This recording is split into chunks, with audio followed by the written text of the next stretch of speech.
Tiger.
পুলিশের পোশাক change করতে বলছে।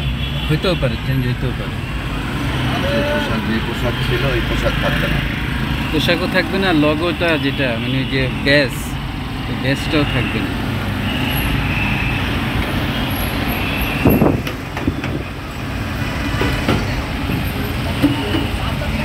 অনেক হিসাব আছে, এগুলো সব আদায় করবে। হারুনের খবর দুইটা পাওয়া গেল যে রিক্সা চলবো একদিনে একদিনে ভাই সব কি আর শুদ্ধ করা সম্ভব? এতদিনের জঞ্জাট। বাংলা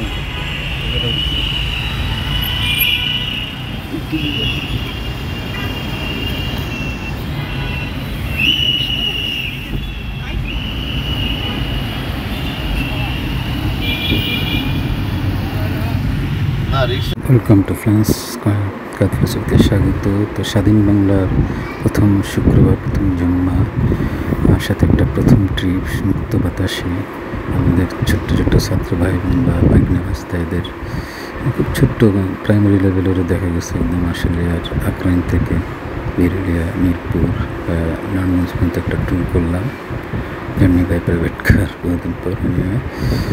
তো বন্ধুরা, তো দেখেন সুন্দর নির্মল পরিবেশ এবং ছাত্রছাত্রীদের খুবই অ্যাডভেঞ্চারেবল, খুব উদ্দীপনা নিয়ে তারা খুব সুন্দর ট্রাফিক আইনের দায়িত্ব পালন করতেছে। খুব সুন্দর সুন্দর মিষ্টি মিষ্টি এক একজন বাচ্চারা, ভালো ভালো ফ্যামিলির বোঝাই যায়। তারা আজ রাস্তায় দেশের জন্য, এটাই জাতির জন্য বড় শিক্ষা, সারা বিশ্বের জন্য একটা পৃথিবীর ইতিহাস করতে পারে। ওদেরকে আসলে আমাদের সেলুটটা খুব কম হবে।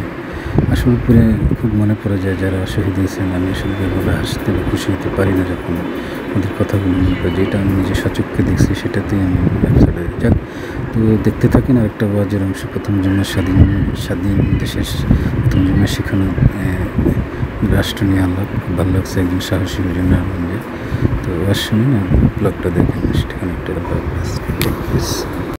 আল্লাহ পাক নমরুদকে মারার জন্য বিশাল বড় বাহিনী পাঠান নাই, একটা মশাকে পাঠাইছেন। তাও মশাটা ছিল কি? লেন্দ্রা মশা। আল্লাহ পাক এই জালেমকে ধ্বংস করার জন্য বড় কোনো দলকে পাঠান নাই, বড় কোনো রাষ্ট্রকে পাঠান নাই, বড় কয়েকজন 10, 15, 20, 25 বছর বয়সের ছাত্রদেরকে পাঠাইছেন। আল্লাহ পাক জালেমকে ধ্বংস করেছেন। একজন আলেম মসজিদের মধ্যে শুধু এতটুকু কথা বলছে, এই দেশের মধ্যে জুলুম চলবে না, ইনসাফ করতে হবে, গণগ্রেফতার করা যাবে না। সেই মাদ্রাসা থেকে বের হয়েছে, তাকে গুম করে ফেলছে। 36 দিন পর্যন্ত তাকে ঘুমাইতে দেয়। কাহা তাক ছিল শেখুল হাদিস একজন, তার বয়স 45, মামলা হলো 42। আমাদের মাদ্রাসার প্রিন্সিপালের নামে মামলা আছে 15টা। কয়টা? 15টা মামলা।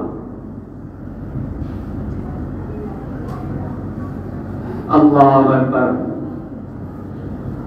আমি আপনাদের সামনে যে আজকে আয়াতটা তেলাওয়াত করলাম, এই আয়াতের সারমর্ম হলো ইজ্জতের মালিক কে? আল্লাহ। ইজ্জতের মালিক কে? আল্লাহ। ক্ষমতার মালিক কে? আল্লাহ। ক্ষমতা নিয়ে যাওয়ার মালিক কে? আল্লাহ। এই কথাটা বিশ্বাস করতে হবে। আল্লাহ তাআলা আরেক আয়াতের মধ্যে বলেন, ওয়া মা লিয-যালিমিনা মিন হামিমিন ওয়ালা শাফীতা। জালেমের জন্য কোনো বন্ধু হবে না, জালেমের জন্য কোনো সুপারিশকারী হবে না। জালেম যখন উৎখাত হবে, তার যখন পতন ঘটবে, সেই জায়গা থেকে পলায়ন করার সময় তার আত্মীয় স্বজন কেউ থাকবে না, একমাত্র থাকবে তার কাছের বোন। একটা বোনই ছিল, আর কেউ ছিল? কোথায় না থাকে, তা সব পলাই গেছে, সব আগে থেকে পলাই গেছে। আল্লাহু আকবার। হযরত মুআজ রাদিয়াল্লাহু তাআলা আনহু বলেন, আল্লাহ রাসূল সাল্লাল্লাহু আলাইহি ওয়াসাল্লাম বলেন যে ইন্নাল্লাহা ক্বাদ ফারাযা আলাইহি খামসা সালাওয়াতি। আল্লাহ পাক তোমাদের উপরে 5 ওয়াক্ত নামাজকে ফরজ করেছেন। ফি কুল্লি ইয়াউমিন ওয়া লাইলাতিন, দিনে এবং রাতে কয়েকটা নামাজ 5 ওয়াক্ত। ফাইনহুম আতাউ লিযালিকা, তোমরা কেউ যদি 5 ওয়াক্ত নামাজ আদায় করো তাহলে মনে রাখবা, ফাআলাম, জেনে রাখবা, আল্লাহ ফারাযা আলাইহিম সাদাকাতুন তুখাযু মিন আগনিয়াইহিম ফাতুরাদ্দু আলা ফুকারাইহিম। ধনীরা যাকাত দিবে, গরীবরা পাবে। ফাইয়াকা ওয়া কারাইমা আমওয়ালিহিম, তবে মনে রাখবা তোমরা কখনো মানুষের সম্পদকে জুলুম করে, দুর্নীতি করে গ্রাস করবা না। বিদায় হজের সময় আল্লাহ রাসূল সাল্লাল্লাহু আলাইহি ওয়াসাল্লাম বলছিলেন,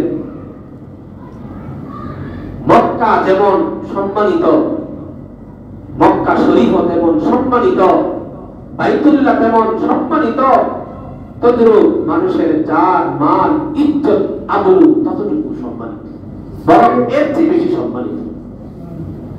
তেমন একজন মানুষের সম্পদ আমি বাজেয়াপ্ত করে ফেললাম, দুর্নীতি করে নিয়ে গেলাম, ব্যাংকের গচ্ছিত টাকাগুলো আমার মন মতন আমি নিয়ে গেলাম, এরপরে যদি আমি বলি যে আমি 70 রাকাত নামাজ, কয় রাকাত নামাজ? 70 রাকাত নামাজ আমি প্রতিদিন পড়ি, আপনাকে 70 রাকাত নামাজ পড়তে কে বলছে? আপনি 70 রাকাত নামাজ না পড়লে আল্লাহ পাক আপনাকে জিজ্ঞেস করবেন না, কিন্তু আপনি যে মানুষের 70 টাকা নিতেছেন, দুর্নীতি করে নিতেছেন, এর কারণে আল্লাহ পাক আপনাকে জাহান্নামে নিয়ে দিবেন। এত তাহাজ্জুদের দরকার নেই, এত কোরআন তেলাওয়াতের দরকার নেই, এত নফল 70 রাকাতের দরকার নেই। মানুষের সম্পদ, মানুষের সম্মান, এটা আমার কাছে আমানত। আমি মানুষের প্রতিনিধিত্ব করতেছি, আমি মানুষের একজন নায়ক হিসাবে আমাকে মানুষের সম্পদ এবং সম্মানের হেফাজত করতে হবে। এরপরে একটা ইবারত মুআজ রাদিয়াল্লাহু তাআলা থেকে বর্ণিত, আল্লাহ রাসূল সাল্লাল্লাহু আলাইহি ওয়াসাল্লাম বলেন, ওয়াত্তাকি দাওয়াতাল মাজলুম, হে মুআজ তুমি মাজলুমের বদদুয়া থেকে বেঁচে থাকো, কারণ ফাইন্নাহু লাইসা বাইনাহা ওয়া বাইনাহু ওয়া বাইনাল্লাহি হিজাব, মাজলুমের মাঝে আল্লাহর মাঝে কোনো পর্দা থাকে না। অর্থাৎ মাজলুম যেই দোয়া করে আল্লাহ পাক সেই দোয়াকে কবুল করে নেন। আল্লাহ।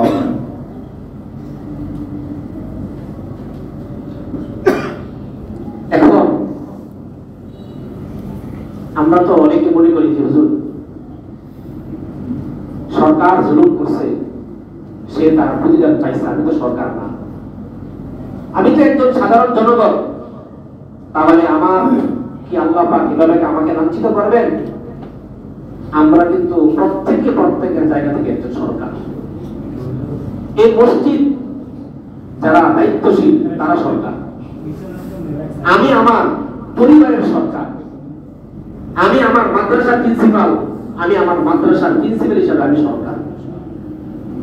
হাদিসের মধ্যে আছে, কুল্লুকুম রাঈন ওয়া কুল্লুকুম মাসউলুন আন রাইয়াতিহি, তোমরা প্রত্যেকেই রাখাল, প্রত্যেকেই সরকার, প্রত্যেকেই তোমরা দায়িত্বশীল। ওয়া কুল্লুকুম মাসউলুন আন রাইয়াতিহি, প্রত্যেককে তার রাখালগিরি সম্পর্কে জিজ্ঞেস করা হবে।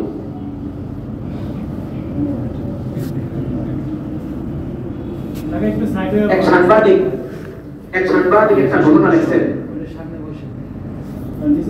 যে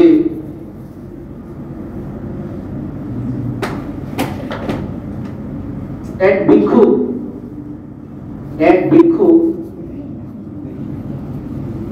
একজনের কাছে ভিক্ষা চাইছে, পরে তাকে ওই পথচারী একটা প্রশ্ন করছে, কেন ভিক্ষা চাইল? তো তার কাছে আপাত দৃষ্টিতে মনে হয়েছে যে ভিক্ষুক হলো মাজলুম আর যে পথচারী সে হলো কি জালেম। ওই ভিক্ষুক যখন নাকি থাপ্পড়টা খাইলো, খুশিটা খাইলো, খাওয়ার পরে সে বাসায় গিয়া দেখছে তার ঘর হলো রোডের সাইডে, তার বিবি খানা পাকাইতেছে। তো তার বিবি যে খানা পাকাইতেছে, খানা পাকাইতে দেরি হইতেছে, সে তার বিবিকে একটা লাথি মারছে। কারণ সে একটু আগে একটা ঘুষি খেয়ে আসছে, সে মজলুম হয়েছে। এখন বিবিকে লাথি মারার কারণে বিবি হলো মজলুম, সে হলো কি জালেম। আবার বিবি যখন তার স্বামীর কাছ থেকে লাথি খেয়েছে, লাথি খাওয়ার পরে সে তার পাশে যে বাচ্চা ছিল, মাসুম বাচ্চা নিচে একটা আমরা দেখবেন আমাদের অনেক মহিলা আছে স্বামীর সাথে না পারলে বাচ্চাদেরকে মারে, বুঝলেন কথাটা? বাচ্চার মাইরা বুঝায় যে আমি তো তোমার মারতাম না, আমার বাচ্চার মারলাম। আবার অনেক মহিলা আছে যারা বাচ্চার প্রতি মায়া আছে, তারা আবার বাচ্চাটা মারে না, করে রাস্তায় আশা দিয়ে ভেঙে ফেলে, বুঝলেন নেই?